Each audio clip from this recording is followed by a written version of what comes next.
name's Thomas Allen Moon. I'm the creator and host of the Payback channel. The purpose of the Payback channel is to help Americans who have ordinary money-making skills understand what they have at stake regarding how much America taxes, how it taxes, and who it taxes. In this episode, I'll discuss social insurance. Insurance is the business of insurers shielding individuals and businesses against certain risk in exchange for a premium. There are two types of insurance: private insurance and social insurance. Private insurance involves private companies insuring individuals and businesses against risks such as property losses and loss of life. The nature of the risk to be covered and the price of the premiums are matters of contract between the insurer and the insured. The premiums for private insurance aren't based on ability to pay. Examples of private insurance include homeowners insurance, auto insurance, life insurance, property and casualty insurance, and health insurance. Social insurance involves the government insuring individuals against risk, such as their inability to pay for their retirement, for their health care, for the post-secondary education of their children, and for subsistence in the event of unemployment or becoming unable to work. The nature of the risk to be covered and the terms of the premiums are both set in law through the legislative process. The premiums may be paid by the government or those who are insured, or a combination of the two. Often but not always, coverage is limited to those of modest means, and premiums payable by the insured are based on the insured's ability to pay. To the extent that the government pays all or part of the premium, the government must tax to pay for its share. Examples of social insurance include Social Security, Medicare, Medicaid, the Affordable Care Act, student aid programs for post-secondary education, food stamp programs, and unemployment compensation. Since some beneficiaries of social insurance receive more in benefit than they pay in taxes and/or premiums, social insurance redistributes income and wealth. Social insurance, if not by that name, was an early child of civilization. Over the ages, social insurance has been an essential tool for societies to keep social turbulence among have-nots within tolerable bounds, particularly in tough times. Just as guns can be used for good, if used for the protection of life or property, or if used to put food on the table, or for ill, if used to commit a crime, so too social insurance can be used for good or ill. If social insurance is used to stimulate economic growth, encourage social cohesion, or further political stability, then it's used for good. But if social insurance is used to bribe a segment of society into accepting a bad policy to distract the public from harmful government policies, then it's used for ill. Ancient Rome had a long history of using social insurance for both good and ill. In the 2nd century BC, Rome's conquest in the Second Punic War transformed it from a regional power to the foremost power of the time. Wealth in the form of tribute and slaves poured into Rome and enriched its aristocracy. Slaves won as booty in Rome's conquest enabled Rome's aristocracy to replace free labor with slave labor. With their newfound wealth, Rome's aristocracy swallowed up many small family farms. Rome's family farmers, finding that they couldn't compete with large farms worked by slave labor, sold their farms and moved to Rome to look for work. The displacement of family farmers, coupled with the influx of more and more slaves, depressed the wages of free labor and left most of Rome's proletariat underemployed and mired in poverty. As the ranks of Rome's urban poor swelled, so too did the level of political discontent. Before Rome's conquest, it was a society dominated by yeoman farmers. But after its conquest, Rome became a society torn by an ongoing conflict between a few haves, a wealthy slave-owning aristocracy, and the many have-nots, an underemployed urban proletariat. Rome's emperors lived with a constant fear that at any time violent conflict might break out between the haves and have-nots. Managing this conflict preoccupied almost all emperors throughout Rome's history. As a means of keeping social turbulence in check, most emperors employed their own version of social insurance. The emperors realized that empty bellies and an idle, underemployed mob posed a continuing threat not only to Rome's political stability, but to their personal well-being. So, to fill empty bellies, the emperors provided wheaten bread to the poor at public expense, and to occupy the idle, the emperors also provided public spectacles at public expense. The 2nd century Roman satirist Juvenal politically referred to Rome's version of social insurance as bread and circuses, and Riley observed, "Give them bread and circuses and they'll never revolt." The emperors and many of Rome's haves regarded these expenditures as investments in social tranquility that enabled the emperors to stay in power and the haves to keep their wealth. Filling empty bellies and amusing the public, for the most part, did forestall revolt, but it didn't cure the problem of a disturbingly large and underemployed proletariat. The underlying problems that led to and prolonged the discontented proletariat were overconcentration of wealth and power in Rome's aristocracy, and the abundance of slave labor which suppressed the wages of free labor. Occasionally the emperors tried to relieve the underlying problems by distributing public lands to the urban poor, initiating public works projects that provided employment, and enacting sumptuary laws that taxed the wealthy. But nothing of consequence was done about slavery or the overconcentration of wealth in the aristocracy. So the emperors never ended the conflict between Rome's and have-nots. They simply managed it as best they could. Bread and circuses as social insurance had both good and ill effects. It had good effects in that it kept the poor from starving and largely avoided violent revolutions. But it had ill effects in that it served only as a temporary expedient and did nothing to solve the underlying problems that prolonged the haves and have-nots conflict. Alas, it's a complicated world and there are no easy solutions for difficult problems. The eminent historian Will Durant, in writing his 11-volume masterpiece, The Story of Civilization, observed that in almost all societies, wealth and income inevitably concentrate in a few. It doesn't take a shrewd observer to know that some people are more talented, harder working, greedier, and luckier than others.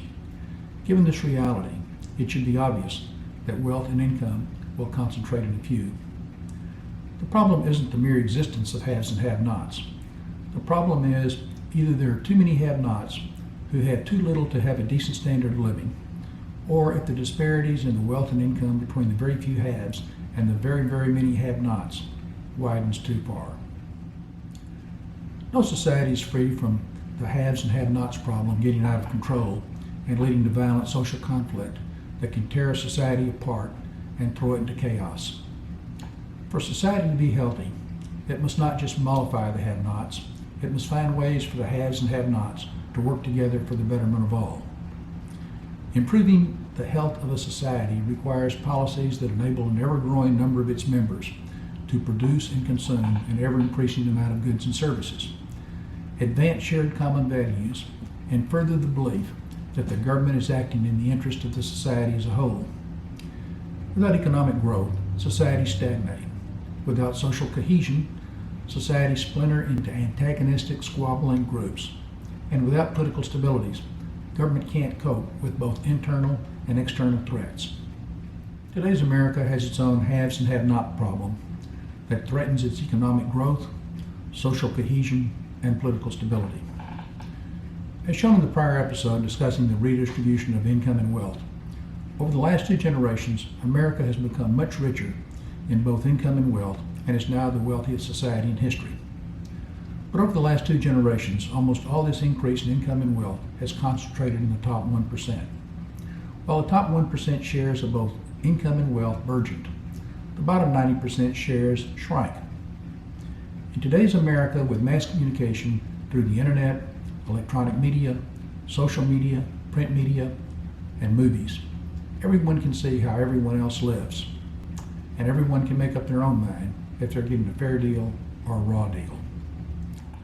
Defining America's have-nots as those households who do not earn enough market income and have so little wealth that without financial help from an outside source, they can't live a middle-class standard of living, retire in dignity, have decent health care, and get their children the post-secondary education they need to earn a good living, reveals that over 90% of households are have-nots. And defining America's haves as those households who earn enough market income and own enough wealth to live in luxury enviable by a Roman plutocrat, retire in luxury at any time they wish, have the best health care in the world, send their children to the most elite universities in the world, and overcome almost any unforeseen emergency, and still be able to make substantial investments that will preserve their wealth, reveals that about 1% of households are the haves. While most have-nots earn enough market income to enjoy a more or less middle-class lifestyle if they're lucky enough to keep their jobs, not get sick, and aren't confronted with an emergency, only a very, very few earn enough market income to pay a significant amount of the cost of their retirement, health care, and the post-secondary education of their children, as well as saving for an emergency. Because of the intense concentration of income and wealth in the haves, the have-nots have become dependent upon social insurance for their retirement, for their health care, for the post-secondary education of their children, and for their subsistence in the event of a family emergency. Without Social Security to assure retirement income, Medicare and Medicaid and the Affordable Care Act to assure health care, student aid programs for higher education to enable the children of the have-nots to get post-secondary education, and programs like unemployment insurance and food stamps to help the have-nots cope with job loss and family emergencies. The have-nots would live in constant fear of old age, illness, the educational fate of their children, job loss, and the occurrence of a family emergency. For virtually all have-nots, social insurance sets both a legal floor and a practical ceiling that determines the level of their retirement income, their health care, the ability of their children to get the post-secondary education they need, and a safety net in case of job loss or some other emergency. The law sets the floor because the benefits of social insurance are enshrined in law as entitlements. The market income of the have-nots sets a practical ceiling because they earn so little income that all of it is required to meet the everyday living expenses necessary to enjoy a middle-class standard of living. Only a very, very few have-nots have any personal savings that could see them through a 3-month period of unemployment or a prolonged medical emergency. Until the market income of the have-nots rises significantly, and there are no indications that it will, the have-nots will continue to be dependent upon social insurance. All social insurance programs are designed to be progressive in that the beneficiaries are intended to get more in benefits than they pay in taxes and/or premiums. With one major exception, the taxes that pay for these programs are progressive in that high-income taxpayers pay higher rates than low and middle-income taxpayers. Social Security, the largest social insurance program, is an exception to the use of progressive taxes to pay for social insurance. Social Security is financed by a payroll tax, which taxes only wage income and leaves untaxed investment income. Unlike the personal income tax, which excludes from taxation an amount equal to the standard deduction and taxes most types of income at progressive rates with no cap, the payroll tax taxes all wage income from the first dollar at a rate of 12.4% up to a cap of $118,500. The payroll tax falls much harder on low and middle income taxpayers than the personal income tax, and results in taxing all low-income taxpayers and many middle-income taxpayers into or near poverty. The payroll tax excludes trillions of income of the top 1% from taxation. Financing a universal retirement program that taxes low-income taxpayers and many middle-income taxpayers into or near poverty is self-defeating to the purpose of social insurance. There are much better ways of financing Social Security. Many have-nots cling to the myth that their payroll taxes have paid for the benefits they receive under Social Security and Medicare. A 2011 study of the Urban Institute, Social Security and Medicare Taxes Benefits Over a Lifetime, by Eugene Sterling and Stephanie Renang, dispelled this myth and established that virtually all beneficiaries of Social Security and Medicare get more in benefits from these programs than they pay in taxes. For those who insist on clinging to this myth, they should review the annual statement that they receive from Social Security that shows how much they and their employers have paid in payroll taxes over their lifetime. Each beneficiary will find that the sum of the payroll taxes that they have paid and their employers have paid on their behalf, combined with an imputed interest rate factor, would result in an amount that is a pittance compared with what they received in benefits, and wouldn't buy an annuity anywhere near comparable to the value of their Social Security and Medicare benefits. The awful truth for the have-nots who rely on Social Security and Medicare is that the long-term solvency of these programs depends on either increasing taxes on high-income taxpayers or on those living in or near poverty. In an ideal world, the market income of all Americans would be distributed in a way that greatly reduces the need for social insurance. All Americans would prefer to pay their own way, with no help from anyone. But as long as the shares of market income continue to concentrate in the haves, the need for social insurance for the have-nots and the tax burden of the haves will increase. So, as unpleasant a reality as it is, the have-nots are likely to become more and more dependent on social insurance if they are to have both a middle-class standard of living, a decent retirement, adequate health care, and post-secondary education for their children. For social insurance to be successful, it should contribute to a highly educated, healthy, and well-motivated workforce that enables American businesses to compete successfully in global markets. It should contribute to social cohesion by unifying Americans rather than dividing them. It should contribute to political stability that enables the government to address both internal and external threats to America. In short, social insurance should cure society's ills, not simply make them more tolerable to bear. Social insurance programs that guarantee that all working Americans will be entitled to a dignified retirement will improve the morale of workers by assuring them that their work will be rewarded, will assure that retirees will have purchasing power in their retirement, and will give workers equity in America's governance. Social insurance programs that guarantee that all Americans will be entitled to adequate health care will improve the morale of all Americans, end the anxiety of millions of Americans that they could lose everything if confronted with a medical emergency, and give all Americans equity in America's governance.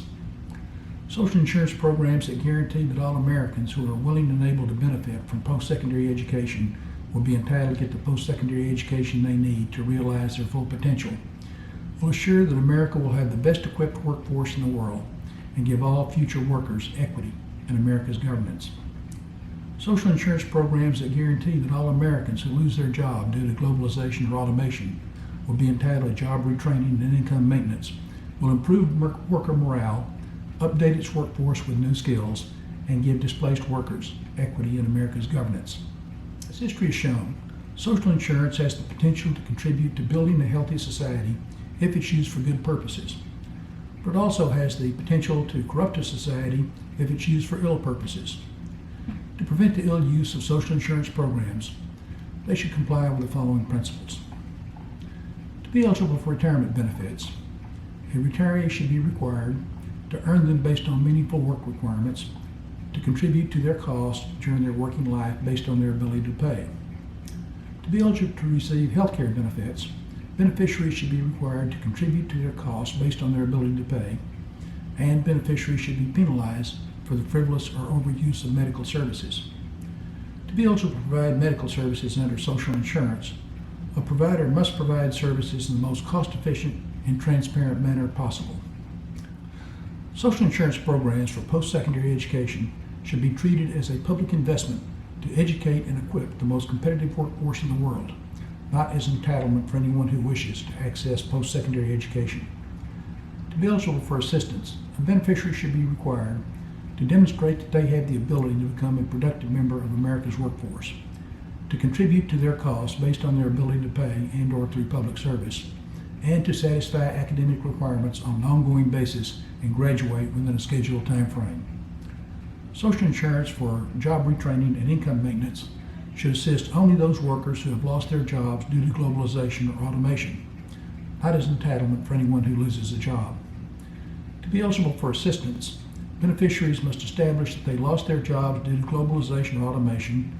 Beneficiaries must demonstrate that they have the ability to obtain a skill in demand in the workplace. Beneficiaries must choose a training program that has a successful track record in obtaining employment in the fields in which they were trained. Beneficiaries must satisfy all academic requirements on an ongoing basis and graduate within a scheduled time frame. And beneficiaries must, upon graduation, diligently seek employment. Until the market income of the bottom 90% increases substantially, their standard of living will depend upon the level of both tax progressivity and social insurance. These increases will require a substantial increase in taxes on the top 1%. Not only could the top 1% absorb substantial increase in taxes without it significantly affecting either their standard of living or ability to invest, but it sustains their ability to keep earning record amounts of income and accumulating record amounts of wealth. The growth in income and wealth of the top 1% depends upon American businesses thriving. American businesses won't thrive if America's workforce is lacking in skills, demoralized, and unhealthy. American businesses won't thrive if the bottom 90% loses much of its purchasing power. American businesses won't thrive if American society is splintered into warring social tribes. American businesses won't thrive if America's government loses the confidence of the electorate and can't solve problems, foreign and domestic. Even though it's in the long-term economic interest of the top 1% to redistribute income to the bottom 90%, many may decide that, quote, public policy be damned. I don't want to pay another penny in taxes, close quote. The political process determines both the progressivity of taxes and the level of social insurance. For 2 generations, the top 1% has got into the political process and won generous tax cuts financed by America's borrowing power. If the bottom 90% wants a better standard of living, they too will have to get down to the muck and mire of the political process and win it. America's future depends upon the bottom 90% winning future political battles over increasing the progressivity of taxes and expanding social insurance. I hope that you will join me for upcoming episodes on the dangers of an exploding national debt and the need for progressive taxes to make capitalism work for everyone. If you're interested in learning more, please go to the Payback Book website and use its resources. Thanks for watching.